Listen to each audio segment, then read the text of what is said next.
Well, greetings all. This is Music as a Journey. I'm Peter, and the videos just continue to come. This is my fourth video joining in some tag or contest, and this time it is the 2025 metal tag, which was created by the channel Heavy Metallurgy. I first actually heard about this tag by watching Cristian Osorio's channel down in Santiago. I watched his video response to the tag, and he left the link to the original video. Now I have time to do my video, so here we go. The first question is titled Hype. Name a release you are eagerly anticipating in 2025, and that's a very easy one. Sacrifice. They are coming out with Volume 6, their 6th album. Sacrifice released 4 albums, 2 in the 80s. I think one was 90 and then one other one in the early 90s, so 4 altogether. They split up for a while, got back together in 2006. A year or so after that, they released their 5th album, The Ones I Condemn. And then they've just been, I don't know, around doing something, but in 2017 they started writing new material, and at last the 6th album is due to come out in February. So it's called Volume 6, and it is, the band is the original lineup, going back way to 1986, is it? 86, 87, 1986 was when the debut Torment and Fire came out, so that's really cool. Yeah, what are they? Sacrifice is one of the big 4 of Canadian thrash of the 80s, along with Voivod, Razor, and Annihilator, and Sacrifice is my second favorite of those 4. So yeah, that's coming out. Number 2, show the 25th album, vinyl or CD, in your collection. So my collection is just all over the place. There are boxes and shelves, and there's no particular starting or ending point. So I just went into my iTunes library because I put all my CDs in there and put them on my phone so I can listen during my commute. So I just checked my iTunes library, started from album 1, counted to album 25, and here it is. The 25th album is Aerosmith Rocks. So yeah, probably more of a hard rock album, but nevertheless, mid-1970s, Aerosmith were being included in the heavy metal bunch because, you know, the mid-1970s, they were a little bit more, accepting of what heavy metal was. They had a different concept of what heavy metal was back then, and Aerosmith fit the bill. Also, I'd say the song, what the heck is it called now? I suddenly forgot. Nobody's Fault, right? Track number 6, Nobody's Fault. That is actually rather a heavy track and a little bit more serious and doomy in the lyrics in a way. I think it's about earthquakes in California, isn't it? So yeah, that was later on covered by Testament, I believe. So yeah, the 25th album in my collection is Aerosmith. Number 3 is overdue. Name an older artist or band that you checked out for the first time in 24 and loved. Okay, this is a very easy answer because I've already talked about this in several videos. Unfortunately, it is actually not a heavy metal band. There was no heavy metal band I could put into this answer here, but the answer to the question I'm giving is 5440. They're an alternative rock band. So they are from the municipality next to the one where I grew up in Canada. Basically, they're considered a Vancouver band because that's, you know, where most of the action was anyway. Formed in very late 1980s, started out as part of the underground scene, morphed into an alternative rock, jangle rock band, then went into a more harder-edged alternative rock band in the 90s, and they've just been continuing ever since. This album, Yes to Everything, is from, I think it was 2005 or so. This album is kind of like alternative rock meets the Rolling Stones. So yeah, we're not talking about anything metal here, but this is a band that was around for a long time, and because they were from Vancouver, I'd hear their songs on the radio, I didn't care. I actually didn't even know what songs were 5440 songs until I started buying their albums. So I listened to them for the first time back in late April, early May 2024, and I loved what I heard so much I just bought everything. So yeah, not a metal answer, but an answer to the question that definitely fits an older artist or band that I checked out for the first time in 2024 and loved. Number 4 is Feeding the Monkey. How do you purchase most of your music? Very simple. I have no time to go to stores ever. I leave for work at 8 in the morning. I come home usually at 10:30, 11 at night. And on the weekends, I'm here at home either doing extra work or, you know, doing home things like shopping and cleaning and cooking and whatever. So I don't have time to go out to stores to buy music. That's why it all happens online. If I hear of an album, hear about it on YouTube, somebody talks about it or whatever, I go first to Amazon and check what the prices are there. Amazon Japan usually has the best prices. If they don't, there's maybe an option in the marketplace. Barring that, the recent thing I do is to go and check out Yahoo Auction, Yahoo Flea Market, or the Mercari Flea Market. Often albums are on there for, if they're not available on Amazon or they're too expensive on Amazon, I go there. And I do also go to Discogs, but recently, because of the shipping cost from overseas and the low value of the yen, it's really expensive for me to buy stuff from overseas. So I really do hunt around here. I might check like Yahoo Shopping. Sometimes I can get a coupon and get a discount off something from Tower Records. Whatever. I try to get something located in Japan here. Disc Union, maybe even sometimes first. So Discogs has now become like maybe the 5th or 6th option. Okay. Enigma. Number 5 is Enigma. Show a heavy metal album that musically is really hard to place in a heavy metal subgenre. So there's a band from Vancouver called Spell, and their first 2 albums are pretty much new wave of traditional heavy metal. They really have that 80s heavy metal sound. However, their 3rd album, Opulent Decay, what else could you say? Is it nerd metal? So this was Sarah Kitteringham, who is a member of the band Smolder, who used to be located in Canada, but went off to Finland. She was regularly appearing on Banger TV and giving reviews of albums, and she always picked really interesting stuff, that nerdy type stuff. So this was one band she mentioned, and I listened to their song and I loved it. So I got the album. Now, it is difficult. I don't know exactly what you'd call it, but checking their Bandcamp page, Spell are labeled as traditional metal, doom, hard rock, progressive, and psychedelic. I don't hear so much doom in their music, but progressive, psychedelic, hard rock, and traditional, and some other stuff. I don't know what you'd call it, but I love this album. Check out the song Dawn Wanderer by Spell. That's the thing that sold me on this album. Number 6, Eating Crow. Talk about an album you used to hate, but after years it finally clicked and now you can't get enough of it. Okay, so actually I was thinking about this. This is not specifically a 2024 question, I think. So if I were to pick the best example, it would actually be Queen, The Works, which is tucked in back here somewhere. My introduction to Queen was back in the 80s, and the very first song I heard knowing that it was a Queen song was Radio Gaga. At that time, my cassette collection included AC/DC, Black Sabbath, Van Halen, Judas Priest, Iron Maiden, Def Leppard, Quiet Riot, Motley Crue, Y&T, Accept. So what the hell was Radio Gaga? Didn't fit in at all. But some years ago, just around the time of the Bohemian Rhapsody movie, I started checking out Queen's older stuff like Queen 2 and Sheer Heart Attack, and found I actually really liked their older stuff. And then that movie came out, and my wife was really into Queen at the time, so I just bought everything.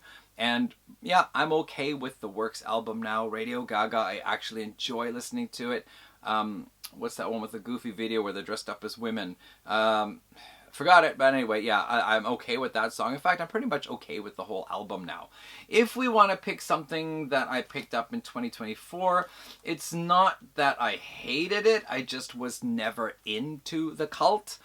For me, the Cult was something outside of my taste. The people at my high school who liked this were not the people who liked Whitesnake, Motley Crue, Metallica, Judas Priest, Iron Maiden. That crowd did not listen to the Cult. And I was in that crowd, not in that crowd, but I liked that stuff. Plus I liked 70s stuff and heavier stuff. So for me, the Cult was just not something I was into. But my friend Nick over at Careful With That Axe Eugene and During the Meanwhile, 2 channels. Sorry, Nick, this way, not this way, right? He kept talking about the Cult, and then other people were talking about the Cult. So I finally bought this album here, Electric, by Nick's recommendation. I like it. I can't say I've like totally flipped my wig over it, but I like it. I think Queen the Works is just much more of a better example of to answer that question. Number 7 is an impulse buy. Show an album that you blind bought in 2024. So actually, I saw Brian at Cosmic Vinyl talking about some 70s heavy rock, heavy psychedelic type albums. And then I was trying to remember the name of one band that I thought, oh, I should check out to see if they've got their album reissued again. And I searched this one website, and then I saw all these bands I'd never heard of before, and one of them is a band called I Drive. They were an English band who were living and working in Germany, so basically mostly traveling around Germany and touring, and they released this one album, 71, 72, and it is a pretty heavy album. This is an example of early 70s heavy rock with some progressive side parts to them as well. So yeah, I didn't have a single idea what this sounded like. I just thought, okay, I don't know what it is. The description on the website sounded good. I could get it. I checked online. I found it on, somebody had it on Yahoo Auction, I guess, but was just, you know, not an auction, just selling it straight out. So I bought it, and yeah, it's good. I like it.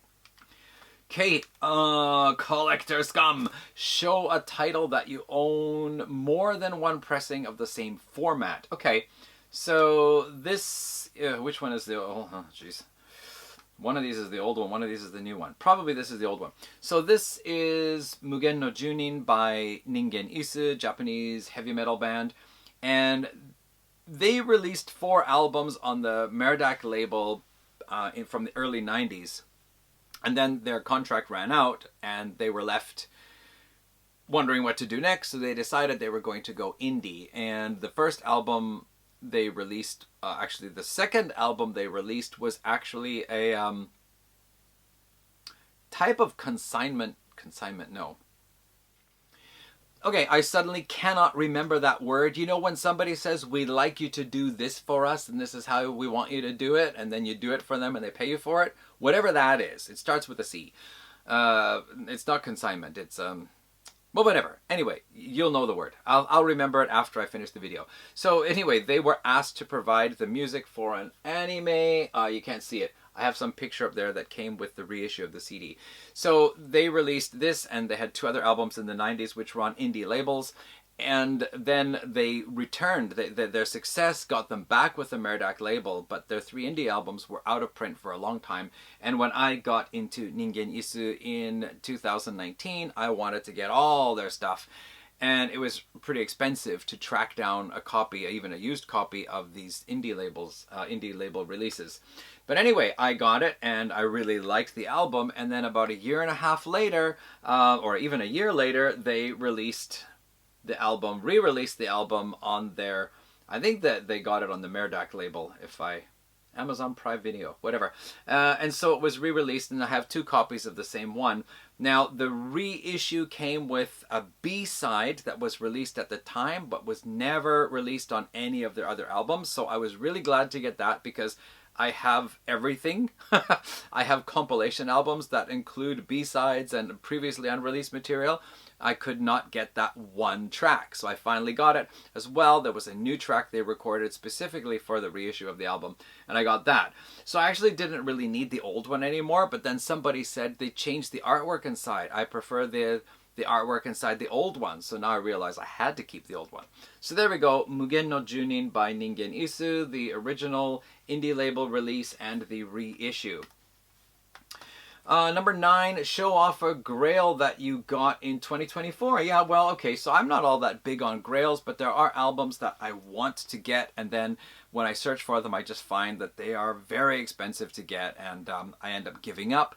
However, again, Brian at Cosmic Vinyl mentioned this album here, Highway Robbery for Love or Money, and I thought, yeah, I was looking for that years ago, but it was just way too expensive, so I checked again, and I found somebody was selling it on one of the flea markets here in Japan for a, normal price. And it turns out this was yet another reissue. It says 1972, but it was reissued But anyways, reissued much more recently. So yeah, I was finally able to get a copy of this album here. This is an early 70s, really hard rocking album. I was very much looking for that. So let's see here. Plea to the VCLT gods. Well, I have only one VCLT god out there. His name is Nick, and he's in Wales. He sent me stuff twice now, God bless him. But I'm not making a plea to anybody. But anyway, the question is, what is a grail item you are on the hunt for? And so I mentioned this previously. I'm looking for an album called Nador by a French band called Les Variations. And their debut album came out in 1969, and it is just a really blistering, raw, energetic, hard-rocking album from that time. They have another album, I think it's called Cafe in Paris or something like that. That is available for a normal price, but I just don't really feel that's an album I need to have. I want that debut. I can order it on CD from France, but again, exchange rate and shipping, it's either 3 CDs or that one. So it's got to be at the right timing where I'm willing to not get 3 other CDs to get that one.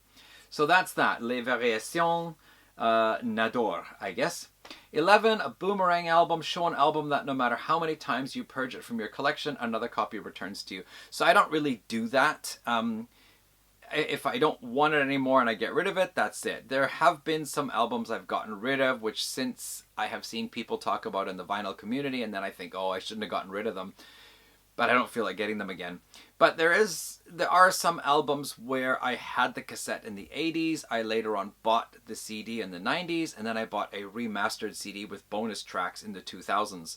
And one album that I actually haven't completed the circuit for it yet is Queensryche's The Warning. I had the cassette in the 80s, I bought the CD in the 90s, and then I bought other remasters of Queensryche albums, and I thought I have to get The Warning too. So I sold off my old 90s reissue or whatever, a copy of The Warning, and I just haven't bought the remastered version yet. And I keep thinking, I'll do it, but I'm more interested in getting CDs that I haven't heard yet, rather than buying an old one that I know, and then I'll listen to it once and go, oh yeah, and then, not listen to it again. So maybe that's the closest thing I have to answer that. I haven't picked up that one yet, even though I already got rid of the CD that I had. Number 12 is a reunion. So name an artist that you had lost track of over time, but reconnected with in 2024. Again, I talked about this at length last year often. In fact, both 5440 and this band, I made entire videos talking about their history and their discography. And again, it is also not a metal band, but this is Shonen Knife, a pop punk band from Japan who's made their way into international success in the late 80s and became international success in the 1990s, or at least in the underground scene. And I really loved their music in the latter half of the 90s, but then one key member left, and the next album that came out with the 2 remaining members just really turned me off the band. I did not like that album, and I gave up on them. I even sold a couple of my albums online in Discogs. However, I was inspired to go check out one of my favorite albums of theirs, and then I thought, what else have they been doing? Because I know they're still around. And since then, I've picked up almost all the albums that they have released since the one I didn't like. I think I'm missing 1 or 2 more. So that's Shonen Knife. Not metal, pop punk, but they do get a little bit extra heavy on the occasional song here and there. So yeah, that's my reunion, and very glad for it. Number 13, an upstart. Name a new band whose debut really impressed you. And it didn't have to come out in 2024, but recently. So yeah, this is a band called Spirit Box. I've talked about them maybe 2 or 3 times now. When did this album come out now? It's a few years ago. It might be 2018 or a little bit after that. Spirit Box is a heavy metal band from Vancouver Island. The band is Canadian, but the lead singer, Courtney LaPlante, grew up in Alabama, moved to Vancouver Island when she was 16. Her parents divorced and she went with her mother to Vancouver Island. So yeah, Spirit Box, a very modern heavy metal band with some, I don't know if it's electronic, but anyway, modern sort of keyboard sounds in there in places, but the usual like down tuning as well. And then Courtney LaPlante, as I've said already a few times, she has a beautiful voice for singing what I call dark pop, you know, dark atmospheric pop. She sounds like a pop diva, but she's singing these lyrically more metal type songs. And she does that, and then she also does the harsh vocals, and I just love listening to her do both types. So yeah, really impressed with Spirit Box. They have 2 other albums, but they're EPs. 2 EPs, and this is the only full-length album. And what the heck was it called now? Something Blue. Elemental Blue. It's called Elemental Blue. If you want, check out a song. Okay, so Holy Roller, that is a really heavy one. And then there's one called Circle With Me. Check out the version of Courtney singing it live in the studio. Her vocals on that is a little bit different from what's on the album, but it's really cool. She's awesome. 14 is an influencer. Show a band or release that you bought in 2024 as a direct result of watching someone's YouTube channel. So, yeah, Chris Profi at Musically Obsessed. Chris Profi, Musically Obsessed, talked about Blood Incantation's album Absolute Elsewhere, and had so much praise for it. And I thought, Blood Incantation, do I know them? And so I checked them out and realized, oh yeah, that's the cover with the alien people on the cover. And I was thinking one day maybe I should buy their album. And then Alex at Beer and Vinyl also talked about this album and said how great it was. So I thought, all right, you know what? I'm just going to go out and buy it. So I did. And yeah, it is really an amazing album. It has, you know, progressive death metal, but has all these like tangents going off into, like, I guess kind of Pink Floyd like territory, but other things as well. And it's just a really interesting album to listen to, like very enjoyable when they go off on these non-metal tangents. It's really cool, but then they come back in with the heavy chords and the death growls, and it's like, yeah. So yeah, that's the one that I bought thanks to Chris Profi and Alex at Beer and Vinyl. Don't Judge a Book by Its Cover is number 15. Show a great album with bad cover art. So, it's not so much that the art is bad, it's just really puzzling. This is Cauldron's 2018 album New Gods, and the album is called New Gods, and there is a giant marine gastropod on the cover. I don't know. One guy I saw who was reviewing this album said this looks like something Jabba the Hutt flicked from his nose. Perhaps. Yeah, I don't know what the choice was behind that, but the album is great. I have all of Cauldron's albums, and this is my favorite by far. If you like your mid-80s, maybe early Dokken, I always feel that it's closest to early Dokken, then you should check out Cauldron's New Gods album. Right, who's next? Rembrandt. Oh, we're still doing art here. Show an album whose cover art was created by one of your favorite artists. So, I don't really think of favorite artists so much, but there's a fellow out there named Adam Burke who's done a lot of metal album covers, and probably one of the most recent ones here is Beyond the Reach of the Sun by the band Ancients, and I just love that cover art, and in fact it folds out like this, and I have quite a few albums where he's done the album cover art for them. I did a video just last year about this album and Ancients' history and discography, which is 3 albums, and I showed some of the other album covers that he's done. Okay, Cat wants in. Gotta pause for a moment. Yeah, it's a case of where the cat wants me to open the door, but then he doesn't actually go out, and now he's wandering around here by my feet asking for attention. Anyway, where are we at here? That was Adam Burke. So number 17, name an album that you would like to see reissued on vinyl or CD. Very easy. The album I've Failed You by Kitty. So last year I got into the band Kitty. They got a new album out, their first one in like 12, 13 years. I bought their 5, I already had 1, so I bought 4 of their other albums. But there was one album called I Failed You, which suddenly it's just not available out there. If I find it on Discogs, again, it's going to be super expensive. So I would really like a reissue. Yeah, so that's it. I've Failed You by Kitty. Then I will have all the Kitty full-length albums. 18, name an album from a genre that you typically do not listen to very much. And I'm going to go with, what's it called now? Forgot the name of it, started to search for it, and while I was beginning to type in the search prompt for Prog Archives, it suddenly hit me again. It's Canterbury Scene.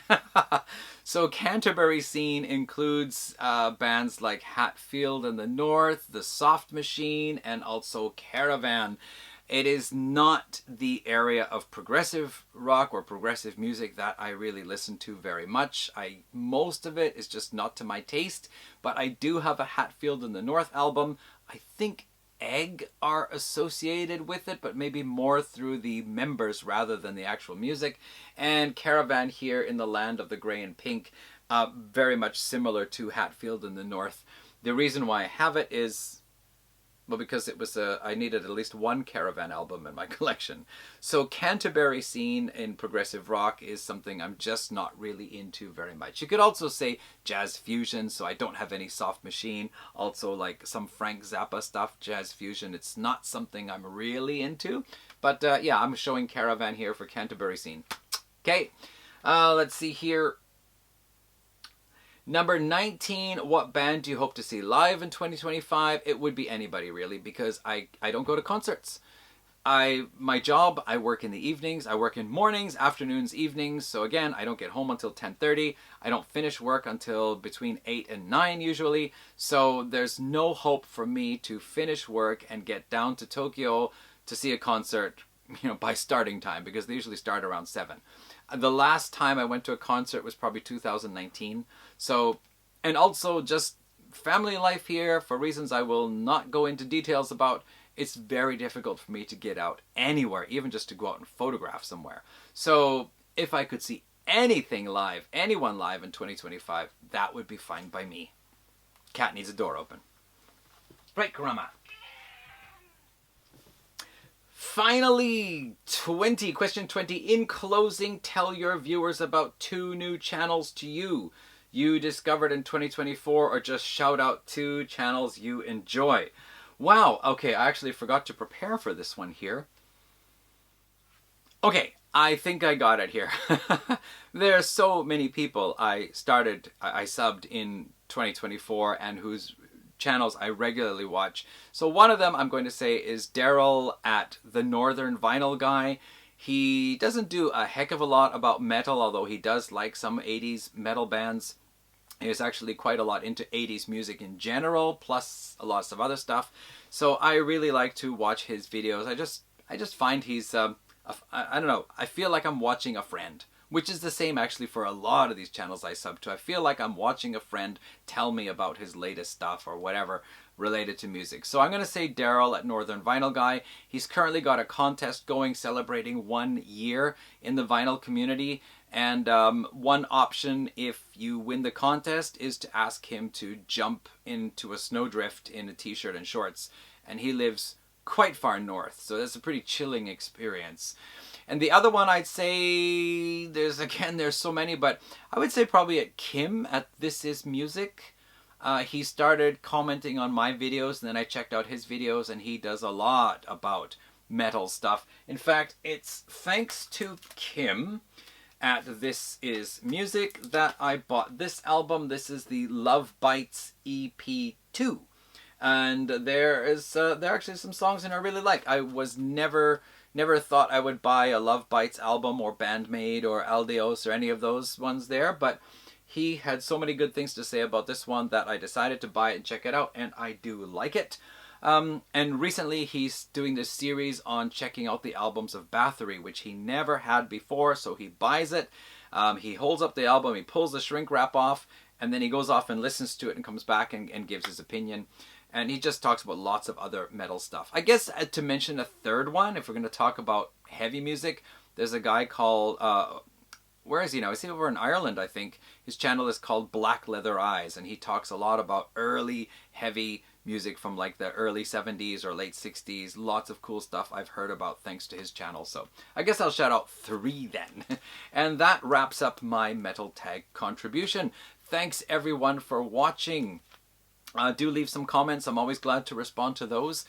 And yeah, that's all. I'll be back again when I have a chance. probably with another thread or something. So cheers, everybody. Take care. See ya. Bye.